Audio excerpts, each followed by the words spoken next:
Hi, everyone. I am here with the amazing Jamie Hope, part of my Empowered Boss Lady online show. And she is gracious enough with her crazy busy schedule to share lots of mentoring and tips and amazingness about all the things she does.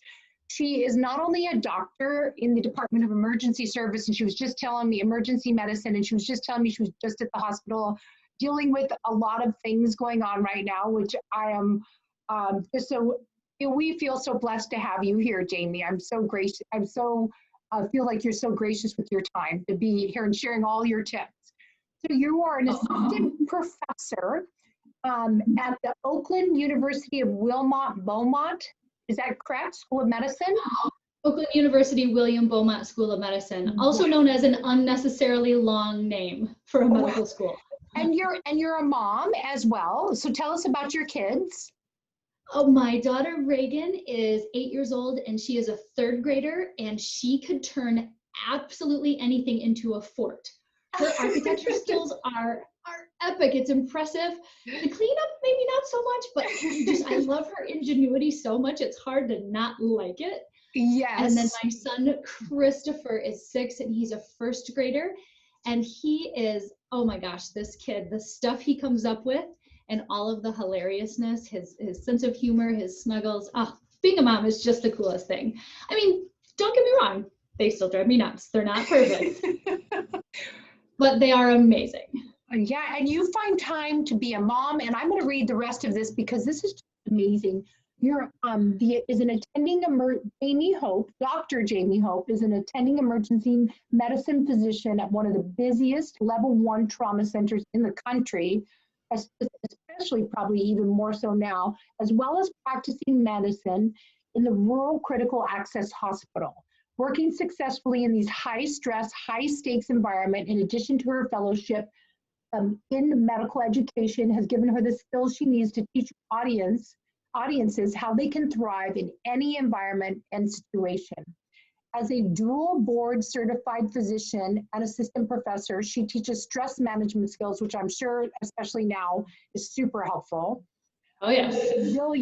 Resilience has been something that I've learned this year. Confidence and healthy habit creation and maintenance.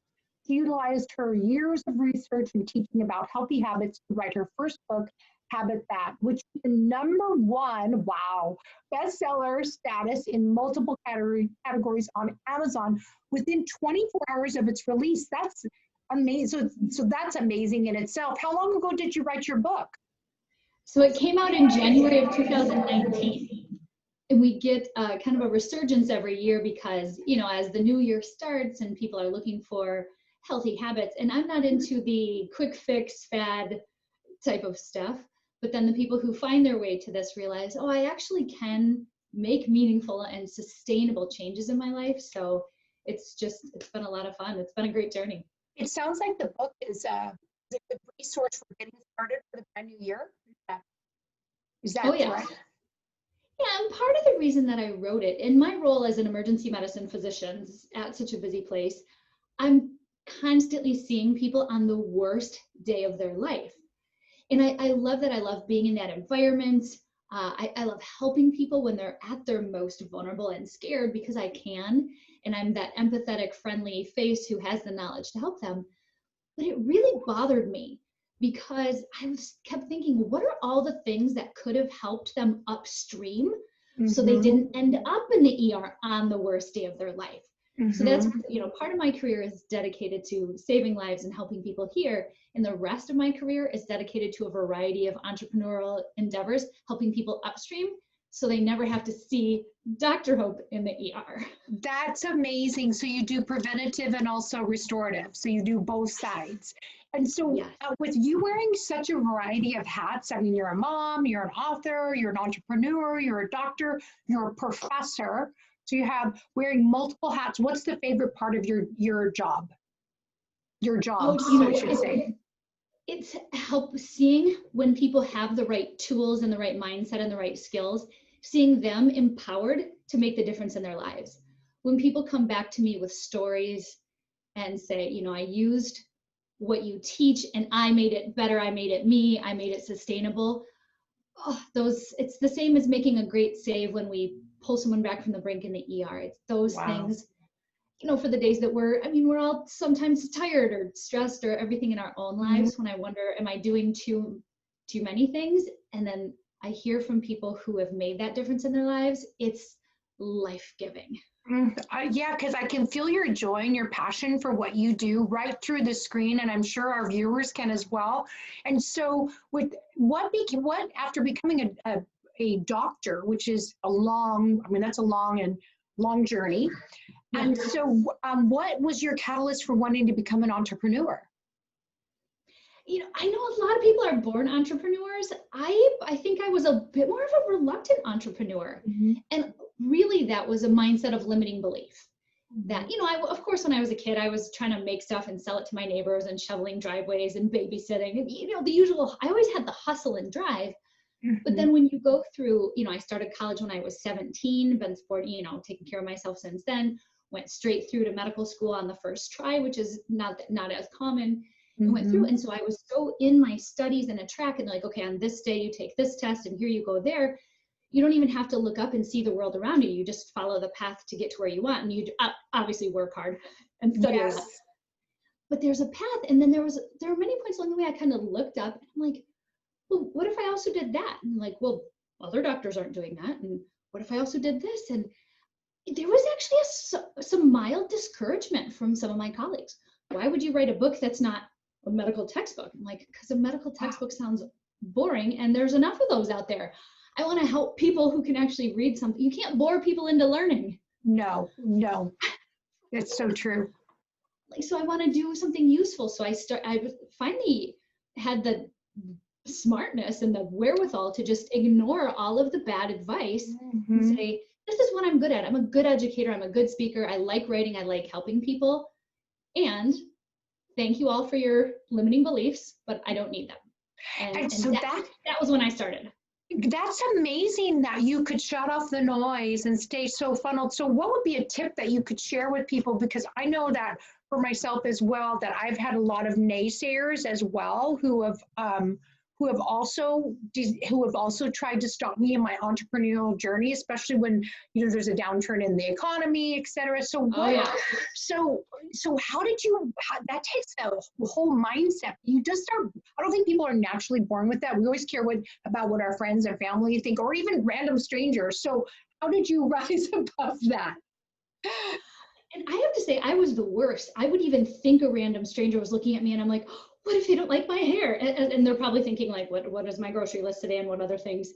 So there were a couple really important lessons that I internalized and I still use as a mantra. Number one, we care so much what other people think about us.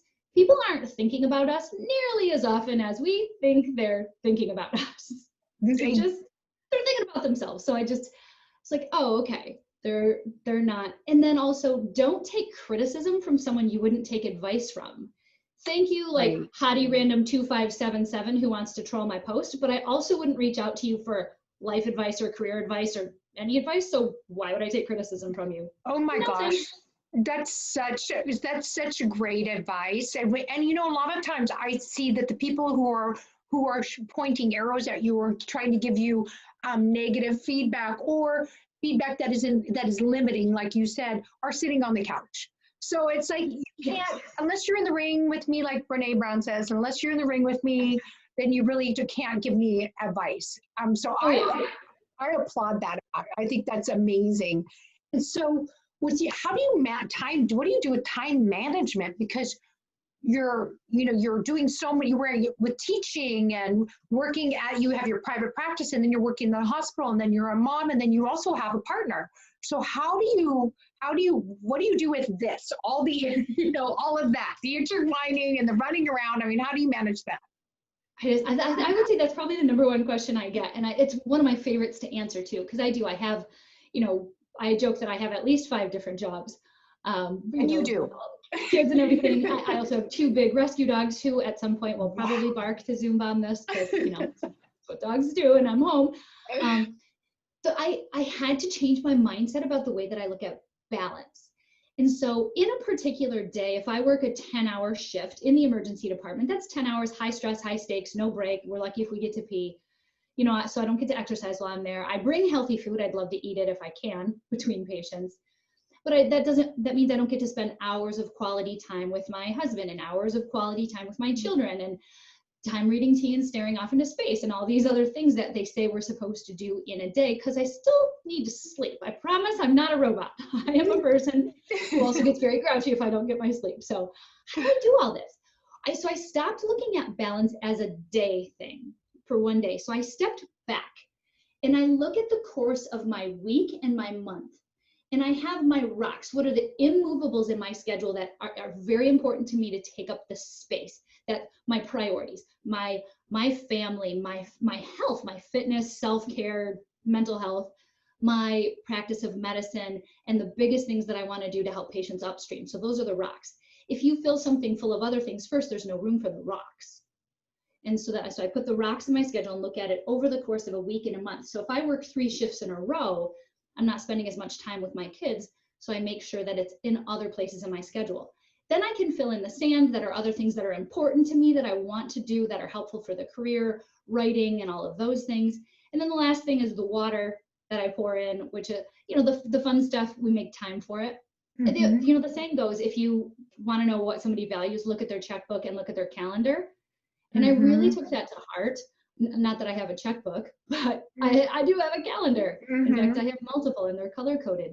What does my calendar say about me spending my time? I know, color coded. So the balance every day isn't perfect, but stepping back, giving yourself the permission to step back and look at your week and your month and your year. Now I know, I am getting all the things in, not every day, all day, every day, but overall in the big picture I am. It took a huge weight off my shoulders, and it's actually fun and relaxing. Oh, today I'm going to be doctor, today I'm going to be mom, today I'm going to be speaker. And you get to do way more things that way. It's just so fun. I absolutely love that analogy of the rock, the sand, in the water. That is super powerful. And I also really love that you color code. I still use a paper calendar. I don't know if you do, but I do. And I love colored pens. I think because I can look at my whole week and go, oh, there's this much red, this much green, this much purple, this much black. And it shows balance. So I love that you do that and that you're sharing that here.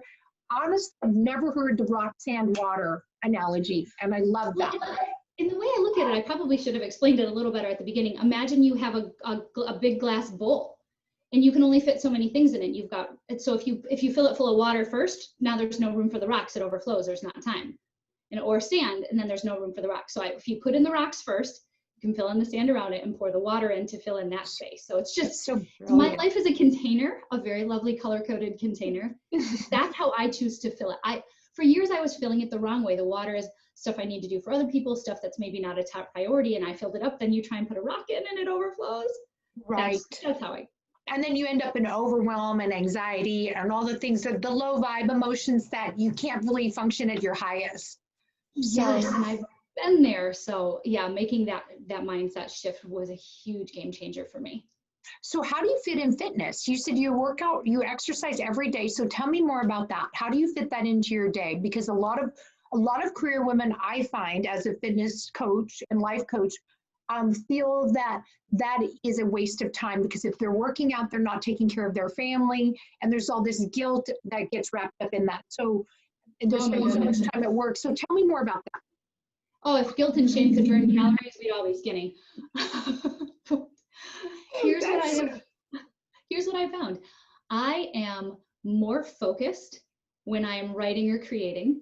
I am a better, much less grouchy mom and better partner and better doctor if I have taken care of my self-care. So for me, that's nourishing food, energizing exercise, restorative sleep, stress release, and meaningful connections. When I am if I'm your doctor and I am exhausted, fatigued because I haven't exercised, full bladder, empty stomach, and stressed, how good am I going to be at my job? How is your job as an entrepreneur any different? So people who don't have time to exercise, you're choosing not to make it a priority. But I realized that my physical health is important, but for me, my mental health was more important. And so I find the time, and if I feel like I need to dual purpose it, sure, I can listen to a great podcast or audiobook while I'm exercising. Or I used to try and work my exercise around my kids' schedule. But I found the benefits of having a 6 and 8-year-old is they have unlimited energy. To challenge them to something, they're worse than my trainer. They wear me out. So I had a couple different keys where I found one, incorporate other people into it. So if I want to spend time with a girlfriend and I don't have time to exercise, why don't we go for a hike together and talk about life? Why don't we do something with my kids or use it as focus time? Some of my best ideas or talks have come from where I'm out on a hike outside in nature, no distractions, and all of a sudden that idea actually came up with one that changed my whole business while I was sweating and not doing anything else. So you think you don't have the time, but you actually make the time. And then when the pandemic hit, I realized whenever it's like, we're going to quarantine for 2 weeks, and I'm like, okay, I'm a doctor. This is not going to be gone in 2 weeks. I started that day. I was like, okay, we need to stay healthy through this. So as of today, when we're recording this, I have a 243-day consecutive workout streak. Wow. And that's why I haven't jumped off the roof of the hospital, because I'm taking care of myself. That's so beautiful. I love that you Self-care shared is not that. selfish. Oh, yeah, I I'm will so shout grateful. that from the rooftop. Self-care is not selfish. Yeah, I just love that. Thank you for sharing that. One piece is awesome because I hear that all the time. But I wanted to ask you as well, what top tip would you give to somebody who's afraid to get started? So we have a lot of women who are watching this who want to start something new. They want to follow their dream, but they're afraid. What would be your top tip to tell them? In terms of exercise or just entrepreneur or business? In terms of getting started with following their dreams, like you became a doctor and then you still followed your dream. And then you still followed your dreams, becoming assistant professor and then writing a book. And then, you just keep, the list goes on. So how do you, I don't know of an entrepreneur yet that haven't had moments of self-doubt that wake up in the middle and I go, can I do all of these things? So how do you move through those moments? So that's number one, how do you move through those moments? Second piece is, what advice would you give somebody who wants to just get started? Oh, I love that. I have this, I think I'm on mirror mode and not the right mode. This is don't quit your daydream. Oh. I'm redoing my office right now, so it's a little bit of a mess. Awesome.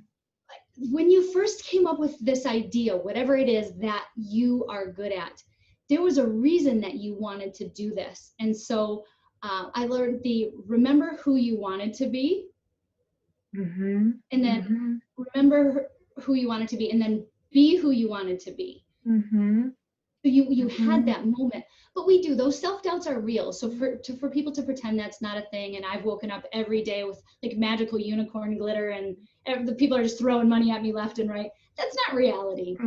We've had those self-doubts, and most of it comes down to, who am I to do this? If other people haven't been able to do it, or if nobody else has done it, or we have that, well, other people are doing something similar and maybe they're doing it really well. Why, they're already doing it. Why should I do it? And the thing is, who are you not to? There's a reason that there's multiple successful people in a given space. And it's because each one of them resonates differently with the people that they're helping. So there is something in you, whoever's watching this, that somebody else out there needs to hear. And by holding yourself back with your limiting beliefs, you are robbing them of the opportunity to learn from, get better from, improve from what you have to say. So on those days where you're sitting there with self-doubt, if you can't do it for you that day, do it for that person, because they need you. And I do stuff all the time, inspire myself. I'll write on my mirror, my bathroom, who am I not to? Or somebody needs to hear what you have to say. Or it's just like those Facebook memes. I don't know who needs to hear this today, but you're working hard, you've got a great butt, and you're appreciated. Those kind of things. Yes, I love it. So if not for you today, do it for the person who needs what you have to offer. I promise that they need it. It's selfish not to share yourself and your gifts. That's so beautiful. I love you. Well, just very well said, Jamie. I love that. Can I give you a few rapid fire questions just so we can have a little fun to see how you feel about these things? You ready? Yeah, absolutely. Okay. What is on your bucket list that you haven't done yet? Ooh, I want to take my kids to as many national parks and amazing hikes as I can, just to get out there. I love the idea of a vacation where you kind of overcome something together. It gives that shared sense of purpose, and there's a lot less complaining about the hotel pool. That's so true. I'd rather go, I like to go feel like I accomplished something. And so, yeah, absolutely. A big bucket list is growing every day. But love that. What's your favorite as a fitness person and somebody who really loves taking care of her body and putting good food in her body? What is your favorite binge food? Ooh, okay. People are going to probably judge this or think that this is not real, but this is, I swear, this is my favorite thing. So I take a boxed brownie mix and do a can of black beans and water. You throw it in like a Ninja or blend it up and bake it that way. It actually, I know everyone's horrified, but like black bean. No, that sounds really good. It's so good. And I add a little bit of cinnamon. And then anytime if I eat it after that first day, I warm it up in the microwave. So it's, or the toaster, so it's warm and gooey. That sounds so, everybody's going to be making black bean brownie with cinnamon. That just is probably $3.50 for 30 minutes, right? Is that? Yeah. Yeah. You just follow the directions on the package. I'm not even pretending it's homemade. It's a can in a box, but oh, it's so good. That sounds so good. Oh my gosh, that sounds great. I'll be making that. That sounds yummy. Tattoo or no tattoo? So I actually do have a tattoo. Oh, surprise! So, and I'm going to show it to you. And the hilarious thing is you won't be able to see it because it's in skin color. Oh. And on here, so it says, because I did it for me, it wasn't something I wanted to show the world, but we're constantly, look down, look at our wrists or something, and it says, remember. And so sometimes it depends on the day, what I need to look down and, okay, remember why I'm doing this. Remember what's important to me. Remember to make that appointment for your daughter's school conferences, whatever it is. It's just, to me, it's like that almost invisible string around my finger, but it's something I reconnect with often. And it's been really helpful for me. You're such a bright light. I'm glad that you have that on your wrist because all the gifts you're sharing, we really need. I have more. I just had to throw that in there because I had more. What if you had to go to a desert island? Who or what would you bring? Oh, a desert island. Oh, I'd bring my kids. I would be like, look, kids, we're going to learn how to make a fort in the desert island. And who wants to practice swimming? They make everything fun. So absolutely. Your kids, that's so, some people would leave their kids at home, believe it or not. So that's great. And ocean or mountains? Ooh, I love hiking so much, but I'm going to go with ocean because that's my peaceful place. And cat or dog? Dog. I would be crazy dog lady for sure. I love cats, but everyone in my family claims to be allergic, so we'll just go with dogs. That's so great. And last question is, what would you say that something that somebody, well, two things, what would you say that somebody would not know about you that they would find surprising? Oh, here's one I actually don't tell very many people.